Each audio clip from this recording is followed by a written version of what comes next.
حسد نہ کرنا کسی سے، کیونکہ اللہ جس کو دے رہا ہے نا تم سے چھین کے نہیں دے رہا، اس کو اپنے خزانوں سے دے رہا۔ بہت لعنتی چیز ہے حسد، بہت لعنتی چیز۔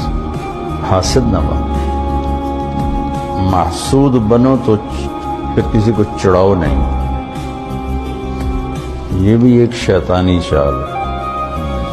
جو لوٹ آئیں تو کچھ کہنا نہیں، بس دیکھنا انہیں غور سے، جنہیں منزلوں پہ خبر ہوئی کہ یہ راستہ کوئی اور تھا۔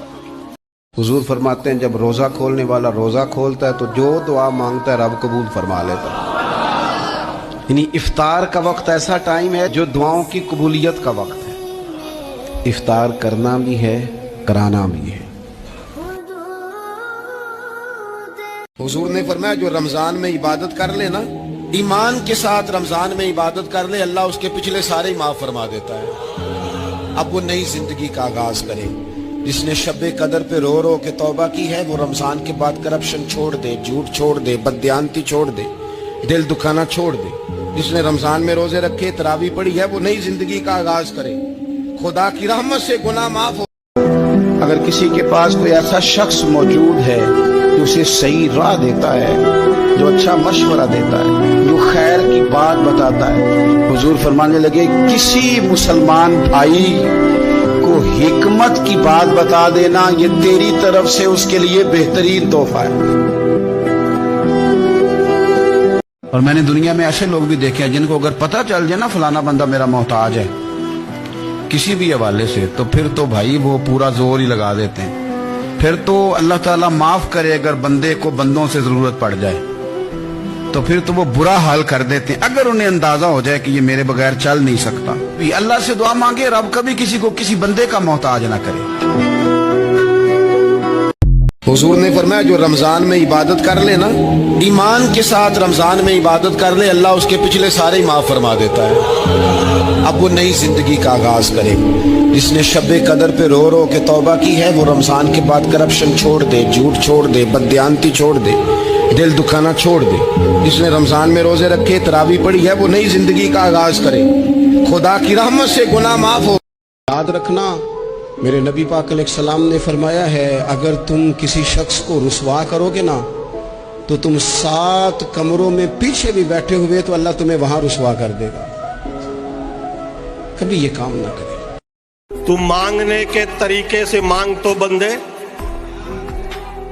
وہ ایک پل میں ہی بگڑی سنبھال سکتا ہے۔ تو مانگنے کے طریقے سے مانگ تو بندے، وہ ایک پل میں ہی بگڑی سنبھال سکتا ہے، اور نہیں ہے کوئی ٹھکانہ خدا کی رحمت کا، وہ آدھی رات میں سورج نکال سکتا ہے۔ یاد رکھنا میرے نبی پاک علیہ السلام نے فرمایا ہے اگر تم کسی شخص کو رسوا کرو گے نا تو تم 7 کمروں میں پیچھے بھی بیٹھے ہوئے تو اللہ تمہیں وہاں رسوا کر دے گا۔ کبھی یہ کام نہ کرے۔ نبی صلی اللہ علیہ وسلم نے فرمایا 3 چیزیں پڑھنے کے بعد جو بندہ اللہ رب العزت کے سامنے ہاتھ اٹھا دے، وہ بندہ جو چاہے مانگنا شروع کر دے، جو چاہے مانگے، اللہ رب العزت اس کی دعائیں قبول کرتا جاتا ہے۔ بہت ہی زبردست یہ دعائیں ہیں۔ آپ روز صبح اٹھنے کے بعد فوراً یہ پڑھنا شروع کر دو، لا الہ الا اللہ وحدہ لا شریک لہ لہ الملک و لہ الحمد وہو علی کل شیء قدیر۔ دوسری بار یہ پڑھو سبحان اللہ الحمدللہ۔ تیسری بار اللہم اغفر لی پڑھو۔ آپ یقین نہیں کر سکو گے، آپ کی دعائیں قبول ہوتی جائیں گی، آپ کو ہر چیز ملتی جائیں گی۔ نبی پاک صلی اللہ علیہ وسلم سے ایک صحابی نے پوچھا تھا یا رسول اللہ عزت کس چیز میں؟ تو حضور نے فرمایا جو رب نے دیا ہے اس پہ راضی ہو جا، اللہ عزت عطا کر دے گا۔ یا رسول اللہ ذلت کیا ہے؟ فرمایا زندگی میں لالچ نہ کرنا، ذلیل ہو جائے گا۔ حضور نے فرمایا جو رمضان میں عبادت کر لے نا، ایمان کے ساتھ رمضان میں عبادت کر لے، اللہ اس کے پچھلے سارے معاف فرما دیتا ہے۔ اب وہ نئی زندگی کا آغاز کرے۔ جس نے شب قدر پہ رو رو کے توبہ کی ہے وہ رمضان کے بعد کرپشن چھوڑ دے، جھوٹ چھوڑ دے، بددیانتی چھوڑ دے، دل دکھانا چھوڑ دے۔ جس نے رمضان میں روزے رکھے، تراویح پڑھی ہے، وہ نئی زندگی کا آغاز کرے، خدا کی رحمت سے گناہ معاف ہو۔ آپ کے زخم دکھانے سے کوئی بھی آپ کا زخم نہیں بھرے گا۔ آپ کو ذرا ضرورت پڑ جائے تو سامنے والا آنکھیں پھیر لیتا ہے۔ اس لیے اپنا سارا بھروسہ، اپنی ساری توجہ صرف اللہ رسول کی ذات کو بنائے۔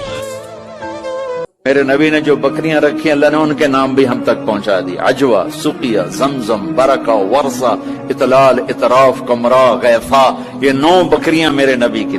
حضور صلی اللہ علیہ وسلم نے ارشاد فرمایا، مسلم شریف میں حدیث موجود ہے، فرمایا اللہ تعالیٰ کے بندہ سب سے زیادہ قریب پتہ کب ہوتا ہے؟ پہلے تو ذرا ان لفظوں کا حسن ملاحظہ کریں کہ بندہ اور رب کے قریب، بندہ اور اپنے مالک کے قریب.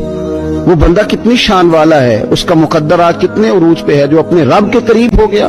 غلاموں سنو، بندہ اپنے رب کے سب سے زیادہ قریب سجدے کی حالت میں ہوتا ہے. لہذا فرمایا سجدوں میں کثرت سے دعا کیا کرو. میرے نبی نے فرمایا جس نے دھوکہ دیا میری امت سے نکل گیا. نماز چھوڑنے پر کہا اس نے کفر کیا، جس نے نماز چھوڑی کفر کیا. اور جس نے دھوکہ دیا میری امت سے نکل گیا. من غش فلیس منا. جھوٹ نہ بولو، دھوکہ نہ دو، سب کچھ چلا جائے جانے دو، سچ کا ساتھ نہ دو. کسی کو برا کہنا یہ اپنے برا ہونے کی پہلی نشانی. میرے نبی نے فرمایا کسی کے برا ہونے کے لیے یہی کافی ہے کہ دوسرے کو برا کہے. یہ میں اسے نہیں کہا، یہ ویسے آپ کو بتا رہا ہوں، اس کو یہ میں نے نہیں کہا، آپ سے عرض کر رہا ہوں کہ میرے نبی نے فرمایا کہ کسی کے برا ہونے کے لیے اتنا ہی کافی ہے کہ دوسروں کو برا سمجھے. میں نے کہا غریبی میرے نبی کی پسند ہے. حضور نے اللہ سے غریبی مانگ کے لی ہے. کہا یا اللہ مجھے زیادہ پیسے نہ دینا، 1 وقت کی روٹی دینا. اور حضور فرماتے رب نے اختیار دیا ہے، اگر میں چاہوں تو خود پہاڑ سونے کا بن جائے اور میرے ساتھ چلا کرے، پر میں نے اللہ سے زیادہ دولت مانگی. او بھائی دولت بڑی پیاری ہوتی تو سب سے زیادہ میرے نبی کی تجوریوں میں ہوتی. حضور نے دولت بانٹی ضرور ہے، لیکن حضور نے اس سے پیار یاد رکھے. ہم تو پاگل ہو گئے پیسوں کے پیچھے بھاگ بھاگ. میرے حضرت کا ایک جملہ کبھی نہیں بھولنا، فرمایا کرتے تھے زمین کے اوپر کام، نیچے جا کے آرام.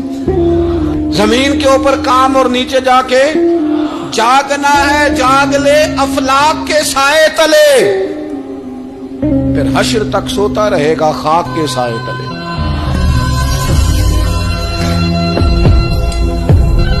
حضور صلی اللہ علیہ وسلم نے ارشاد فرمایا، مسلم شریف میں حدیث موجود ہے، فرمایا اللہ تعالیٰ کے بندہ سب سے زیادہ قریب پتہ کب ہوتا ہے؟ پہلے تو ذرا ان لفظوں کا حسن ملاحظہ کریں کہ بندہ اور رب کے قریب، بندہ اور اپنے مالک کے قریب. وہ بندہ کتنی شان والا ہے، اس کا مقدر آج کتنے عروج پہ ہے جو اپنے رب کے قریب ہو گیا. غلاموں سنو، بندہ اپنے رب کے سب سے زیادہ قریب سجدے کی حالت میں ہوتا ہے. لہذا فرمایا سجدوں میں کثرت سے دعا کیا کرو.